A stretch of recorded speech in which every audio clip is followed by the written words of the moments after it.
would I say this to a family? Would I want my own families to hear this? If it feels wrong in my gut, then I'm not really gonna share it, elaborate too deeply. But I do think that the world deserves to know.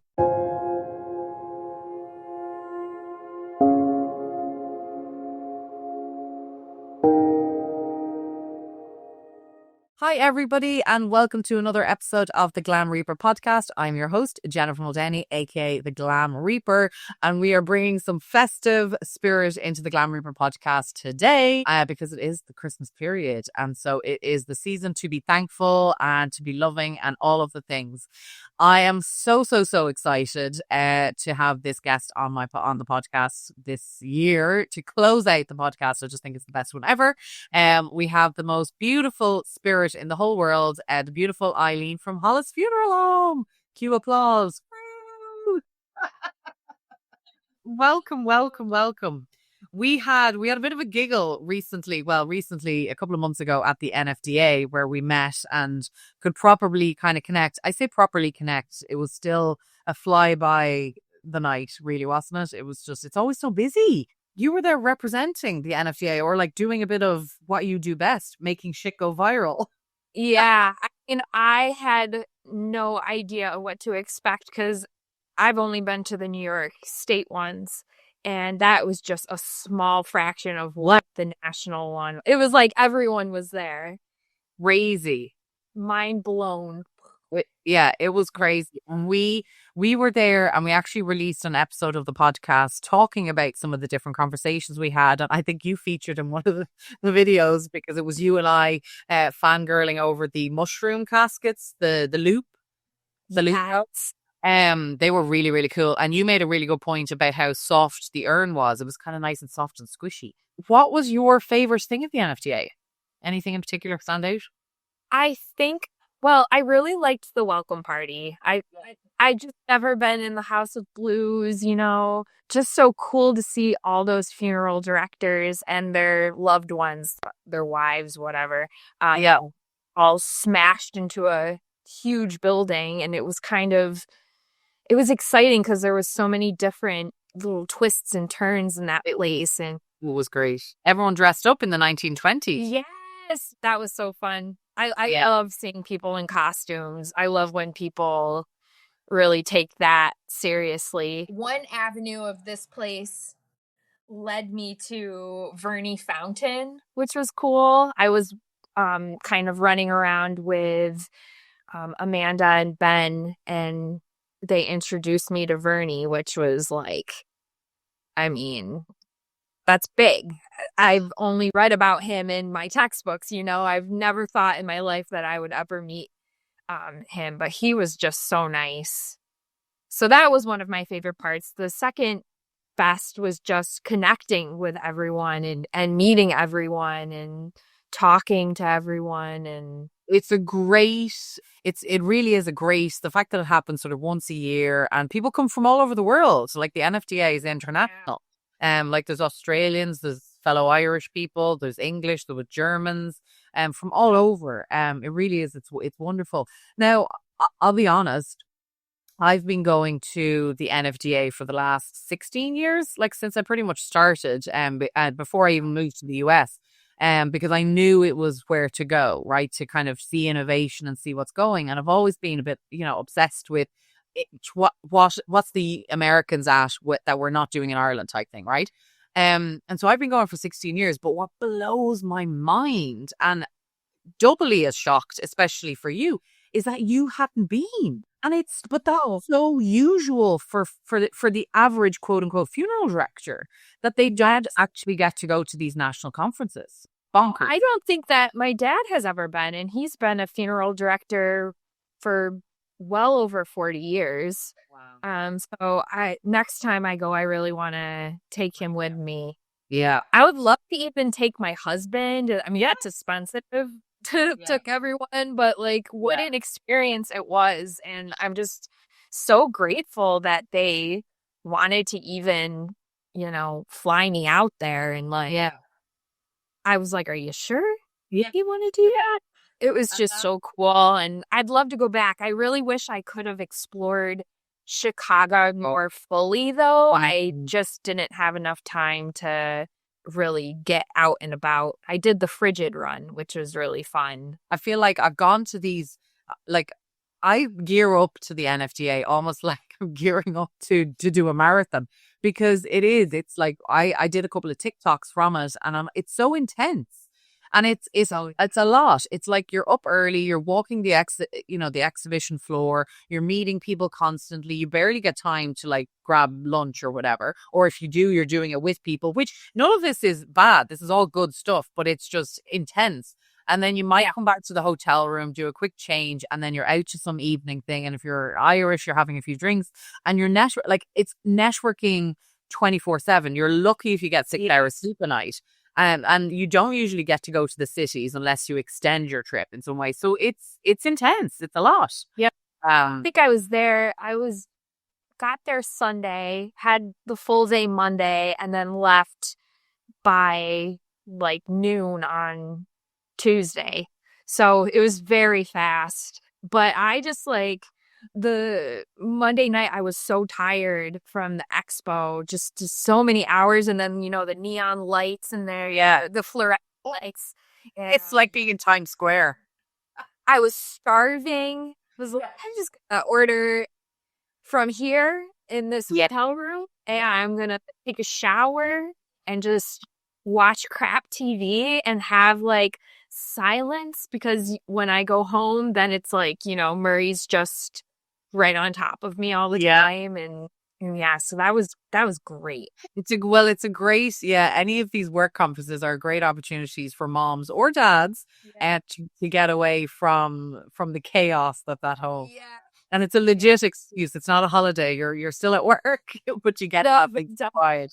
Well, no, it was so great to see you there. And it's kind of always been something that I have, as I said, been shocked at and wish we could change, is that more the average quote unquote funeral director could go, unless, I think I even said it, I was speaking on a panel, the future of death care. It was like a pre-convention, it was a pre-summit convention. It was the day before the actual official NFDA started. And I said it on the panel that, like, I wish we could somehow encourage, or I don't know if the NFDA would drop the prices, I don't know, figure something out where more of the less owners and more of the actual people who are face to face with the families could go, and you're learning. Like, I've worked in funeral homes as a celebrant where the funeral directors had never heard of terramation or composting or natural organic reduction, whatever you want to call it, had never heard of water cremation or resumation, or again, whatever you want to call it. They'd never heard of any of these. They'd never even heard of celebrants, some of them. It's mind-boggling to me. And so it's like, where's the disconnect, It's expensive. That's it's problem. Expensive, and then I think it's hard in our case, for such a small funeral home, it's hard for us to like find someone that we trust to cover our funeral home. We maybe have like one or two people, but they're also busy, and it's just a few days. What could happen? A lot can happen in the funeral business. Yeah. A lot, yeah. I think it's important. I always leave feeling so inspired and just, I want to do better, Yeah. So, yeah. And I think that comes with, as you said, it's seeing all the innovations and the different things that are out there. But at the end of the day, whether you're a funeral director, a funeral home owner, a celebrant, a doula, whatever you are, it's all about community. We're all working to the same end goal, which is helping a family through the grieving process. And we find our community at these shows. So it's good. It's good that the NFDA had you there, because you are, which we haven't really talked about yet, is, you're a viral sensation. You've been interviewed in People magazine, like all these different amazing, media houses are like wanting to chat to Eileen. So that's why I'm honored that but it's so amazing what you've done, because you've made something not palatable to the average person palatable. Yeah. Like, I remember first discovering you when you were putting that red stuff all on your face. And I'm like, oh my gosh, is she putting blood on her face? Like at first, I'm like, what is happening? Do you know that sometimes I like scroll back to my pandemic era videos? I'm like, what the hell was I doing? But I mean, I guess it worked. It just was a different era on TikTok back then because everyone was just going stir crazy in their homes and we were all just like in our homey Yeah. COVID vibes. Yes. So, And I think like TikTok in and of itself has changed a lot because as you just said, like in COVID for that whole year, every and her mother was on TikTok. I mean, I was even on it. yeah. And then I went off it for a couple of years and now I'm forced back onto it. But it's changed very much so because I feel like it lost its sparkle when it was cancelled and then brought back. Because from what I gather, I'm not cool, but from what I gather, is it's the algorithm has changed. It's very salesy. It's very controlled now, from what I hear. Yeah. And also, I feel like in the mortuary side of, or in death talk, there's so many of us now too, which is great. Like, I think that that's absolutely amazing. And everyone kind of just like goes to who they want to get their information from. Like you have Brad, you have Funeral Babe, you have Evie, you have all these like mortuary science students that are in school, like showing you their restorative art heads and like what they're doing. So it's all very fascinating. Oh, and then you have all the terramation people, you have autopsy techs, you have coroners on there. Like there's so much to death talk now. And I just feel like there's like everyone is on that too. Yeah. So it's very saturated. It's just really cool to see. I don't know. I learned so much, like even from all the hospice nurses. I love following every single one of them. It's helpful for me, like just talking to families and then also helpful for me in the future when go through that with people that I love and stuff. But absolutely. We had this season we also had hospice nurse Penny on. She is such a firecracker. Oh my God. So that was going to be my next question to you. Well, it's kind of a double-edged sword. So number one, how do you feel about misinformation in this space?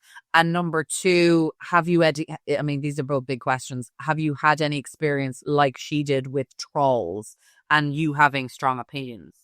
Politically, I was very, very vocal in COVID times and like and beyond. And I got a lot of trolls for that. But I don't know if I really got a lot of trolls or if it was just like me new to TikTok thinking that I have a lot of trolls. But at the time, everyone was kind of like clapping back, you know, and I felt the need to clap back delicately. I'm not going to be like extremely rude or anything like that, but I'm going to state my case. I also did that with a lot of misinformation and not really clap back, more gently try and educate people. There were a lot of people saying like that this information should not be out there. And it was a lot of me being like, this is information that we should already be explaining to families or, you know, there's nothing really to hide. So there was a point though where I felt like maybe what I was sharing, it felt illegal discussing things like this. So I would kind of just like pull back a little bit. And even right now, sometimes I feel like I'm a little more apprehensive to share things. I used to be afraid, and then Tom Fuller from New York State, he actually told me, he was like, "You're doing a great job." I was like, "Thanks." And he's like one of the big cheeses, you know? So I just was like, okay, I'm going to keep going. This is fine. I just kind of try and present it as, would I say this to a family? Yes. Would I want my own families to hear this?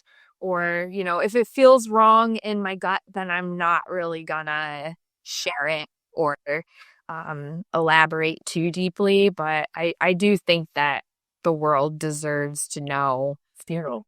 100%. I couldn't agree more. And what I love about the way you've presented compared to where other people have presented, and not that we should be comparing because everyone, it's apples and oranges, Yeah. all different. Right. You know, you do it respectfully, you do it in a fun way, and you never, or at least from what I've seen, you never go over the edge, right? And I haven't personally felt that there's been massive political or religious or faith driven posts out there. I haven't probably seen, I'm sure, all of your posts. It's tough. It's tough in this space because we are all like, here's, I guess, the reason why I started this podcast, and I started it in COVID, this was my TikTok, I guess, is that I felt that funeral directors are given such a hard time in the media. I feel like it's always about price, and it's always you've been naughty, slap on the hand, like the bodies are piling up in Brooklyn. Oh my God, this one guy is shoving people in a crematorium. Okay, there's one shithead, there's one bad guy, there's one guy shouldn't exist, never mind have a license or maybe not have a license or whatever. But there's cowboys in every industry. Like, there's bad people, period. Like, you're never going to not give them the tools. There's bad people who are priests, who are rabbis, who are supposed to be the pillars of society. There are bad people who are presidents. There are bad people who are all of the things. And that doesn't, we can't, you're never going to have 100%, perfection rate. And I think what you do is you humanize it.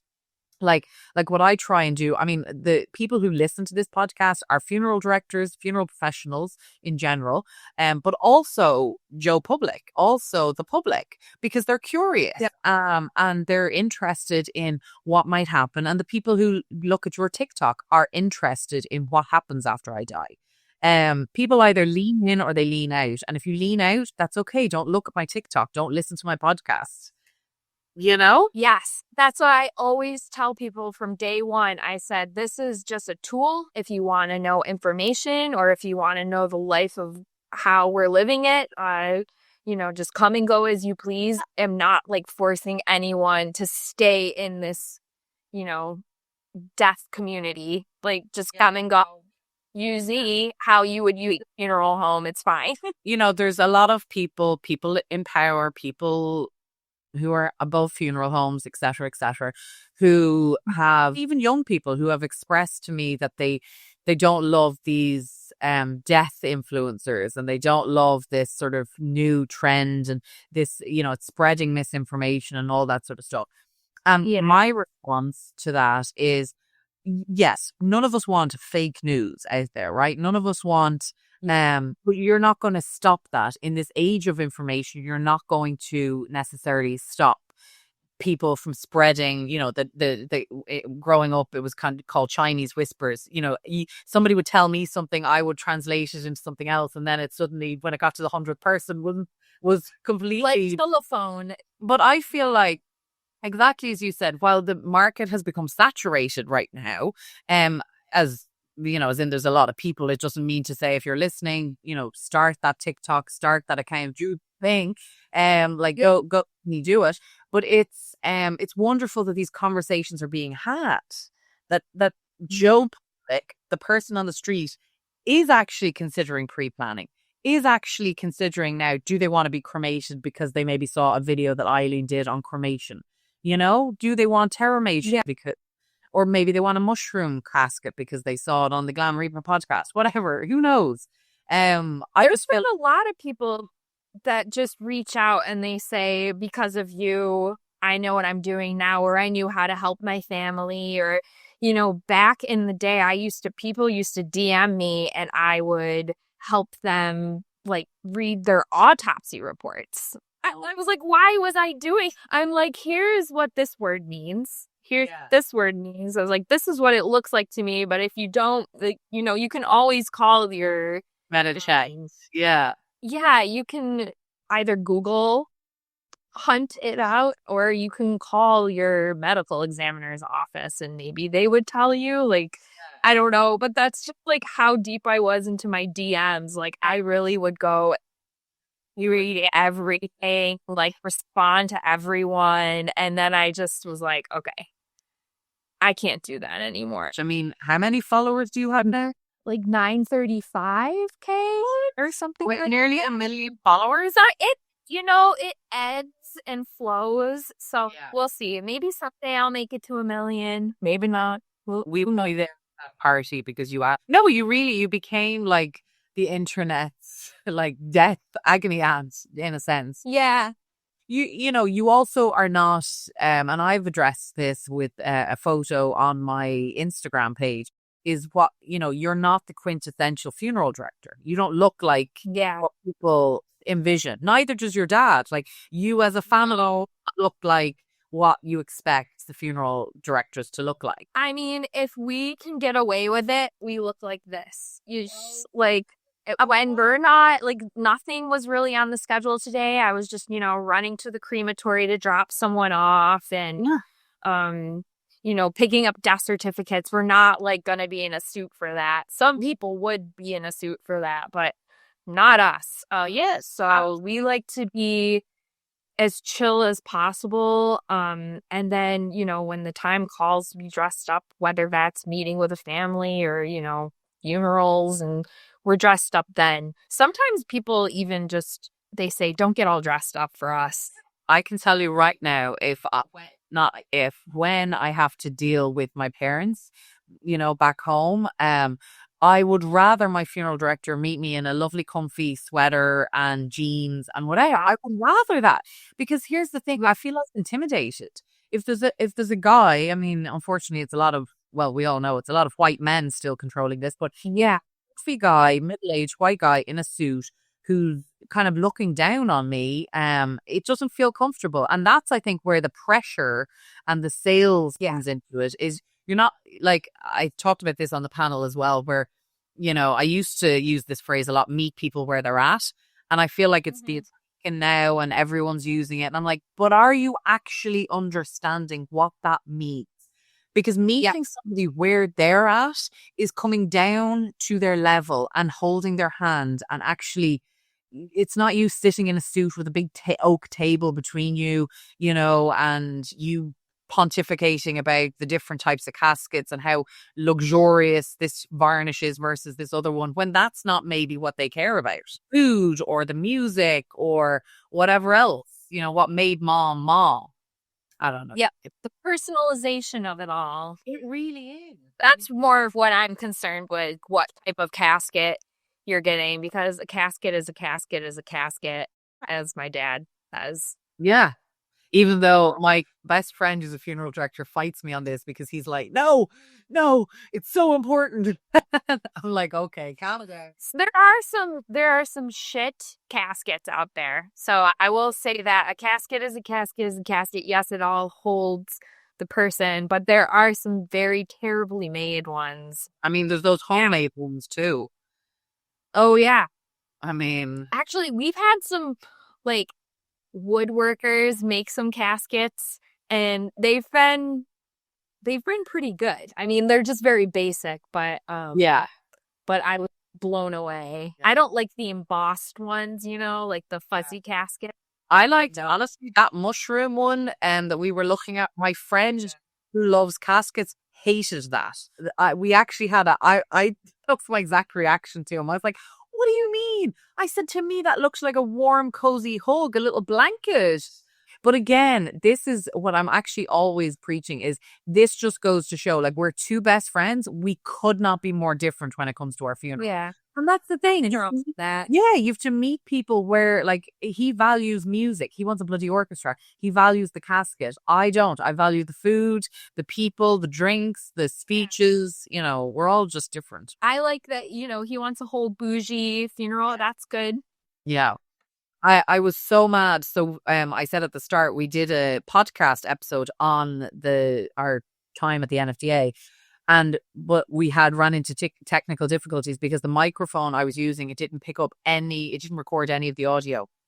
So I had a full conversation and even a side conversation with you, and all of those conversations, they were so good.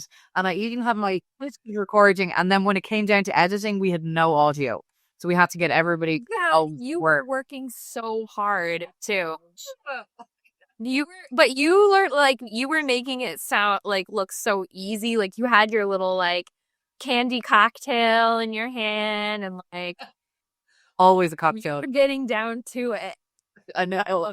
Quiz them. I always have, I'm quizzing them because I guess, again, from going to it for 16 years, I've seen so many people come and go. And so I'm always like, I can be a bit tough where it's like, yeah, but what's going to make you last? Like, because also, like, all these new innovations and stuff, families are trusting us to trust them with trusted providers, a lot of trust going on. And that sentence. And so, you know, we have to make sure that we're giving them quality. We have to make sure that the people that they sign up, whether it's pre-plan with or make a at need purchase, that it's going to be quality. We could talk for days and days and days. I know we cut a little short today, but we could honestly, I mean, maybe we'll get you back on season 6. I actually can't believe we're in season 6 next year, which is just mental. We'll get you on in season 6 so we can have an update, and maybe we'll have Murray on too. That was a question mark. It was an absolute pleasure and an honor to have you on. Thank you so much. And everyone, please, if you're listening, please, you know, look her up on Instagram, TikTok, and all the different things. And if you're in the area, what area is it? Hollis? Is that the name of the area? No, that's our last name. We're in Syracuse, New York. Excellent. Right. We'll check out Hollis Funeral Home in Syracuse if you're in that area. And yeah, maybe you can meet the celebrity, whether it's Eileen or her dad. Well, thank you so much. Please, for you and all your family, get some rest. Enjoy the holidays. I hope it's quiet for you all. And just thank you so much. And I look forward to 2026 with you. Thank you. Thank you. Thank you.